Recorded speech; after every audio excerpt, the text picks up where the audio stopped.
and welcome everyone to our Vistatec Life Sciences in Focus podcast. Fascinating conversations with global life sciences experts. This is a space where we interview life sciences experts once a month, and I'm your host, Karen Tkaczyk. I am delighted to talk with today's guest, Eloise Moffett, who is another Brit in the USA and currently Vice President of Commercial at Innovative Trials. Eloise has had a fascinating career, and she'll tell us more about that here shortly. I'm grateful to have you here today, Eloise, my friend. Please tell our listeners a little bit about your origin story and where you are now. Thank you, Karen. What an introduction. I mean, I don't think I'll even be able to do it justice, but hello, everyone. Like Karen said, my name is Eloise Moffett, and I'm the VP of Commercial here at Innovative Trials. I guess it's unusual to have two Brits on the same call that both live in the US, because usually I'd crack all of my jokes, but I can't really now because Karen probably cracks the same jokes as well. So it's a pleasure to be on today speaking to you. So thank you. So just to tell you a little bit about myself. So I've been with Innovative Trials for 2 years, and we'll come on to what Innovative Trials does very shortly. Prior to that, I spent a number of years in the patient recruitment space. So concentrating on when the patients are actually in the trial, what it means for them, and what we can do better as companies to make sure that the patients' journeys within the trials are the best that they can be, and put them at the forefront. And really, doing a number of years in that brought me to the patient recruitment space. I'm lucky that at Innovative Trials we do both patient recruitment and retention, so I still got to hold on to some of that retention piece. But it meant that by understanding what patients need when they're in the trial, I could bring that opinion and that differences to the recruitment space. So knowing really the difficulties that patients have when they're in the trial, to what we can do in the forefront to even get them into the trial. So it was a really interesting move to move to Innovative Trials. Nice. So tell us a little bit more about Innovative then. Headquartered in the UK, right? What's your USP? What makes clients choose you and love partnering with you?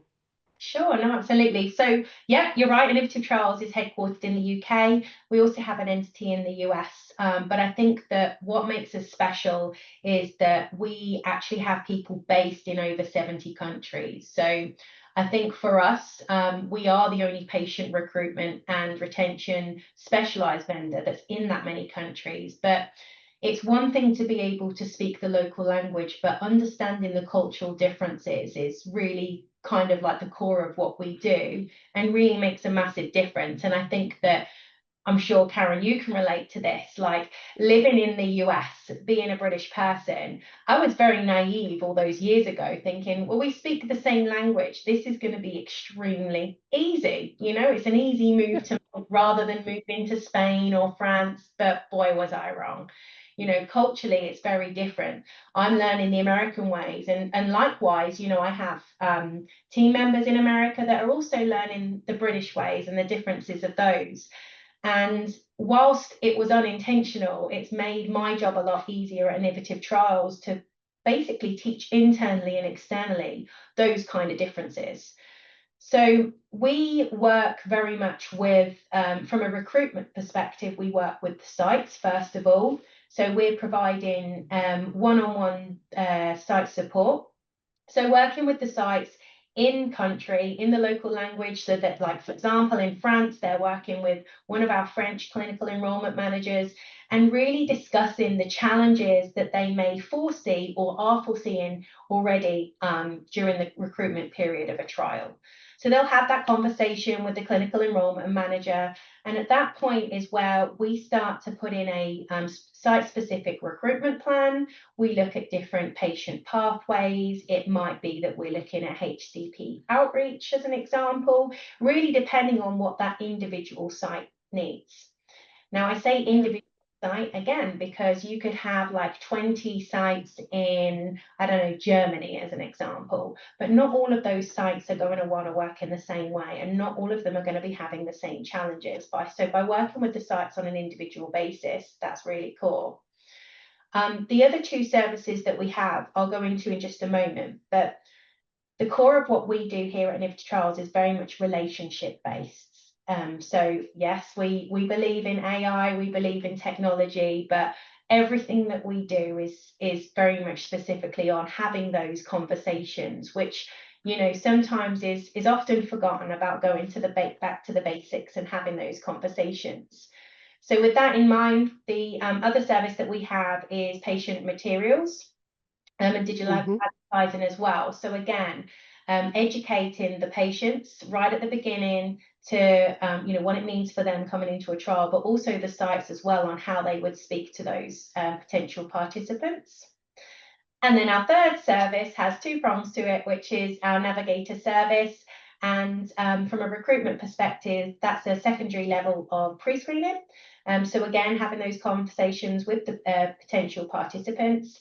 And then from a retention perspective, being able to be a patient support centre for those patients once they're in a clinical trial. So that was an extremely long answer. Hopefully I kind of got it all out. I've got to work on that elevator speech, that's for sure.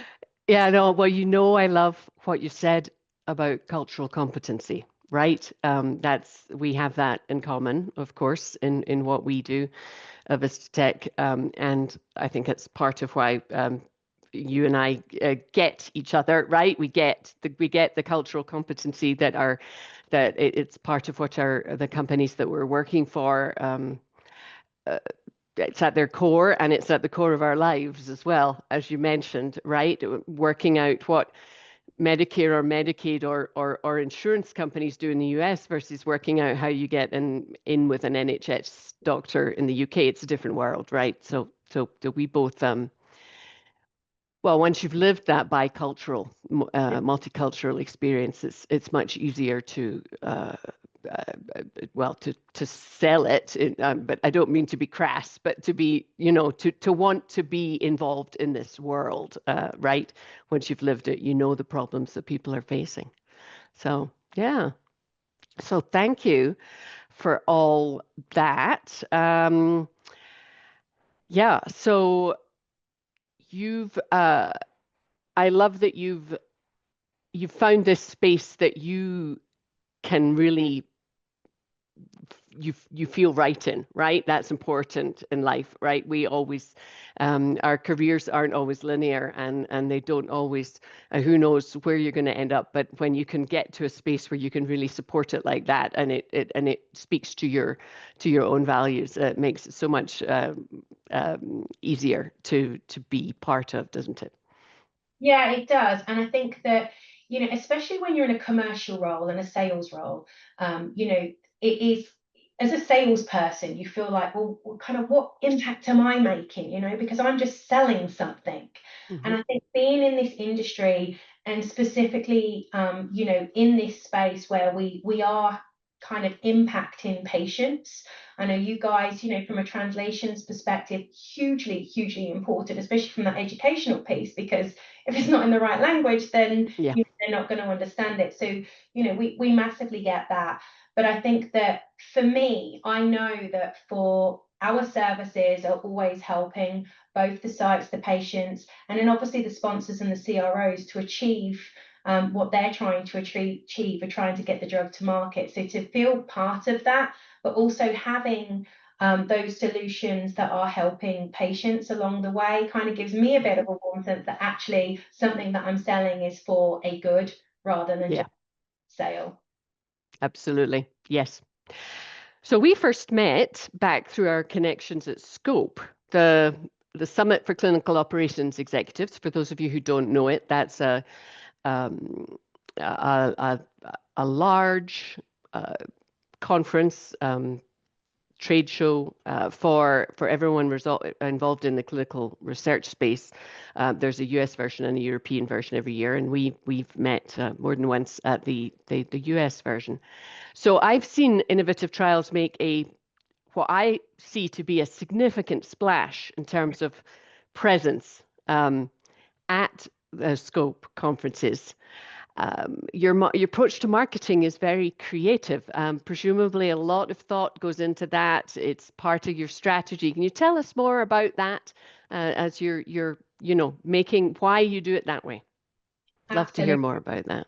No, so something I actually missed out when you asked me about my history, and it's not something that I shout about too often, but I spent 17 years in the travel industry, and it's obviously a very different industry to the one that we're in. But I think that that's where my, I guess, ballsiness comes from a marketing approach. And, I have an amazing marketing team that sit beside me who take my ideas, and a lot of the time they are wacky. I remember when I first joined Innovative Trials, the colour would drain from their faces when I'd be like, why don't we do this? And I think over the years, they take it and they make it go boom, So what we try and do, though, it's not just about obviously the wacky ideas and how can we go cray and really stand out on our booth, but it's also what is the reasoning behind it, right? So the most recent booth that we did, for those of you that did go to Scope, and for those of you who didn't and follow us on social media, we did a Back to the Future theme. Now, why Back to the Future? It was actually back to basics is the theme that we were focusing on for that particular booth. And like I mentioned when I was explaining what we do here, it's quite often forgotten about the basics, right? Because we're running so fast, AI is coming into it very rapidly, that we often forget about that sometimes people do like to have a conversation. People want to be able to tell you how they feel or express, what they want to say on that conversation. So our theme this year was very much about, don't forget, let's take it back to basics. What does that mean? And it was funny because I saw on social media that a company had mentioned that, you can have a great booth, but if your name's forgotten after that conference, then what was the point? But I think if you do the messaging correctly along with, that awesome booth, then you are remembered, but you're remembered for the right reasons, not because you had, the best swag or, you had something fun going on, but actually what you've got to offer to be able to solve the solutions of, our sponsors and our CROs of their everyday busy lives, of just one little thing that can be, can be helped. Actually, I'm going to confirm what you just said, because the year before, you had a significant presence related to the Oliver Patch project, which is something we can link to for our guests, those listeners who don't know what the Oliver Patch project is. And I remember the denim jackets with patches and the images of you with you all had your backs to the camera with it stood out, and that's a very value-based theme, right? It's exactly what you said. It's not the best swag. It's something that actually means something and speaks to why we do what we do. So I believe you. I've seen that in action. Yeah, no, and you're right. And, Oliver Patch project is something that's very close to our hearts for sure. When we met Brian and learned everything about what he was doing, we knew that this was something that had to be brought into the clinical trial space. And that was born the retention patch program for pediatric studies. And, it's funny because Brian is a father. He's not from this world, but has kind of up in this world, due to his son being diagnosed with leukemia in 2020. He is in remission now, I'm pleased to say. But he brought a great concept that we've continued on, and he said that, you say retention, we say support. And it stuck with me, and I was like, we absolutely should be saying support. Retention sounds like we're trying to hold on to someone, whereas we're not. We're trying to support them. So it's interesting when you bring others in from outside of this industry. They bring up, because we get so in the day to day, and all of our terminology, that you bring someone in like that, and again, it just takes you right the way back to that. Actually, we're here to support, not to retain. Yes, you're quite right. I love that. You're right. And the clinical research space is very jargony and it's a real niche within life sciences, right? It's this odd space within the broader life sciences, and of course we support the whole of medical device companies, this pharma, that where regulatory, marketing, you name it. Clinical research is just one of the pieces we're supporting, and it's just such a. But you're right, it's got a whole ecosystem of its own, doesn't it? Yes. Well, on that note, what are you seeing changing in 2025 in clinical research? Any global or region-specific trends? And I should, not to avoid the elephant in the room, beyond the overarching uncertainty that we are all feeling, perhaps, regarding the shifting situation in US regulatory affairs right now. Yeah, so I mean, there's a lot in there, right? So I think that there's a few things. For us, we're actually seeing that our US clients are actually looking for a lot more support outside of the US. So we're going to be doing a huge focus again to show all of you guys what we do outside of the US. Obviously, we've got the US hands down, but we also, as I mentioned before, are global. So we're seeing that shift. I think from a industry perspective, AI seems to be the hot topic. Every request for information that I get in, what are you guys doing that has AI? I know that we've seen, even from a translation perspective, we've seen some companies using AI. How do I feel about that? Obviously, being a relationship gal, I do struggle. I think that there are some AI tools out there that are incredible. I did a webinar actually a couple of months ago in regards to AI. And for example, there was an AI tool, I think it was called Voice, for patients that have Alzheimer's, and if they can't quite get their sentences out, the AI tool helps them. That for me, I think, is absolutely incredible. Do I want AI to overtake and get rid of all those relationships? Absolutely not. So I think that if it's used in the right way, so I think there's a bit of uncertainty but excitement from an AI perspective. So I think we're going to see a lot more of that this year, and how that develops and how it's going to be used.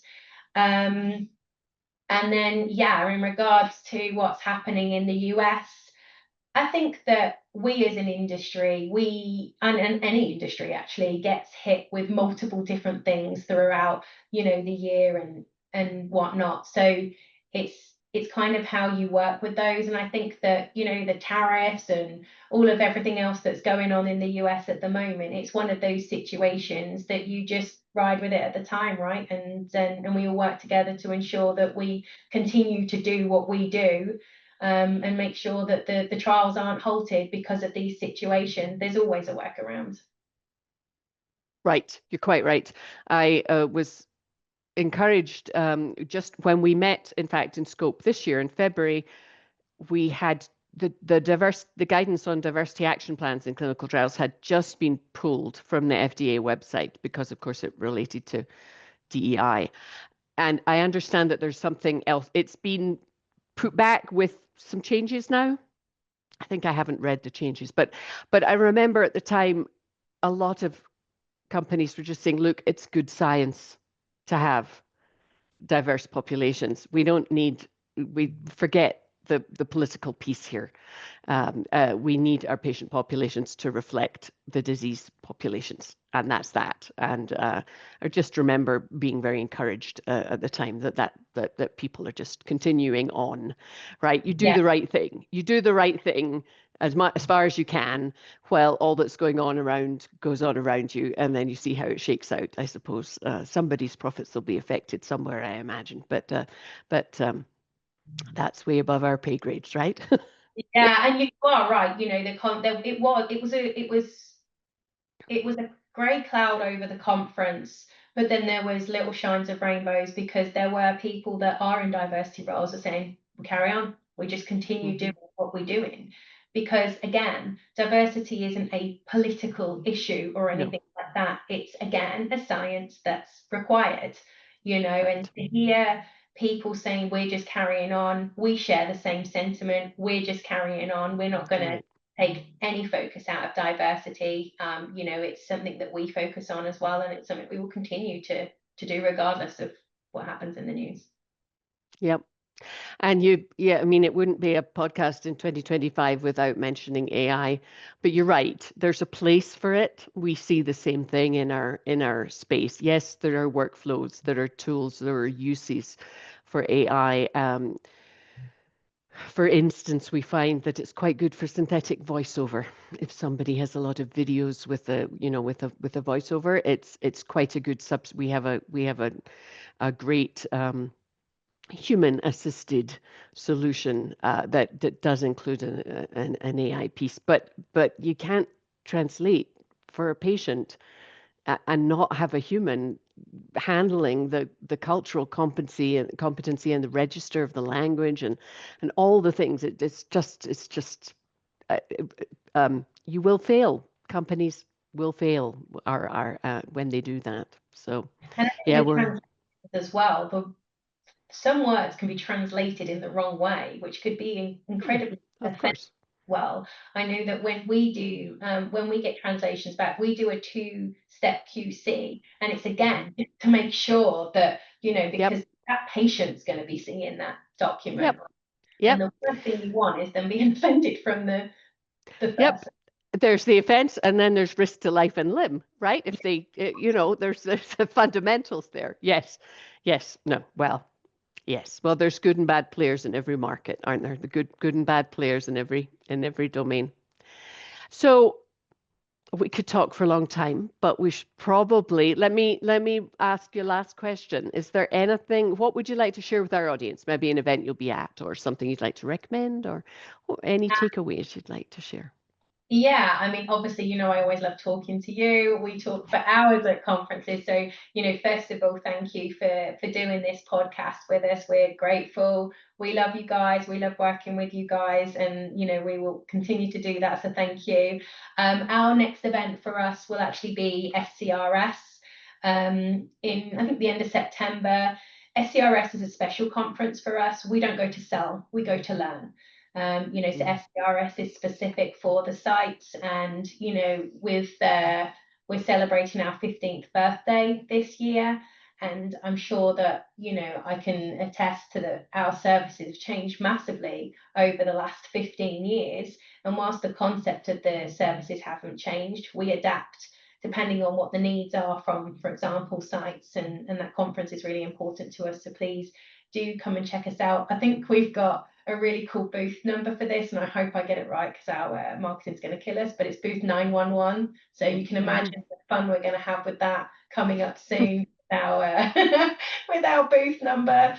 And then obviously Scope next year, we will aim to impress again. We hope SCRS will have the same back to basics theme.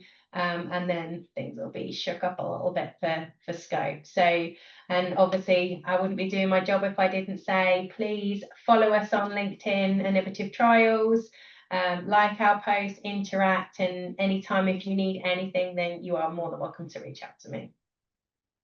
Yeah, thank you so much. And I can absolutely say that the team at Innovative Trials are such lovely people doing such good work. We love connecting with them at the events where we overlap in person as well as online and working together. Well, thank you very much. So from an Ayrshire girl in Colorado and a what are you? Where? A Victorian girl in Orlando. There you go. We thank you for listening or watching if you were on YouTube, and it's been our great pleasure. Thank you again, Eloise, for your thoughts. And to our audience, this Life Sciences in Focus podcast is available on Spotify, Apple, and wherever good podcasts are available. Please make sure to tune in again next month for Vistatec Life Sciences in Focus.